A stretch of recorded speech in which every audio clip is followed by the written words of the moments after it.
இங்கே எல்லாம் ஒரு சில ஐட்டம்ஸ் எப்போதுமே அம்மாவுக்கு புதுசாக தான் இருந்தது. ஸோ அதில் ஒன்று தான் வந்து இந்த கலங்கால் அப்புறம் லெமன் கிராஸ். இது ரெண்டும் நம்ம ஊரில் இல்லாததுனால நெக்ஸ்ட் டைம் நான் வாங்கிக்கும்போது அம்மாவுக்கு காட்டி கொடுக்குறேன்னு சொன்னாங்க.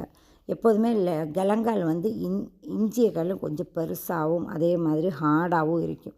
அது நம்ம ஸ்டோர் பண்ணி வைக்கிறதே ரொம்ப கஷ்டம். ஏன்னா உடனே காஞ்சி போயிடும். ஸோ தண்ணியில் போட்டு கொஞ்சம் 2-3 நாள் ஃப்ரிட்ஜில் வச்சுக்கலாம். அதுக்கப்புறம் நம்ம தோலெல்லாம் எடுத்துட்டு சின்ன பீஸாக கட் பண்ணி நல்ல பேஸ்ட்டு மாதிரி அரைச்சி நம்ம வச்சுக்கலாம். இல்லாட்டினா அப்படியே கூட ஃப்ரீசரில் ஸ்டோர் பண்ணிக்கலாம். கண்டிப்பாக சின்ன துண்டுகளாக கட் பண்ணணும். அதே மாதிரி தான் லெமன் கிராஸும். நான் எப்போதுமே இது ரெண்டும் தனியாக அரைச்சி ஃப்ரிட்ஜில் வச்சுக்குவேன். ஸோ இஞ்சி பூண்டு சேர்க்கும்போது இது 1 ஸ்பூன் ஆட் பண்ணிட்டேன்னா தனியாக ஒரு டேஸ்ட்டு தான் கறிகளுக்கு எல்லாமே. ஸோ இன்றைக்கி குக்கிங்காக தான் அதை அரைச்செல்லாம் வச்சுருந்தேன். மட்டன் கறி அப்புறம் சிக்கன் கொஞ்சம் சாஸ் மாதிரி செஞ்சுருந்தேன்.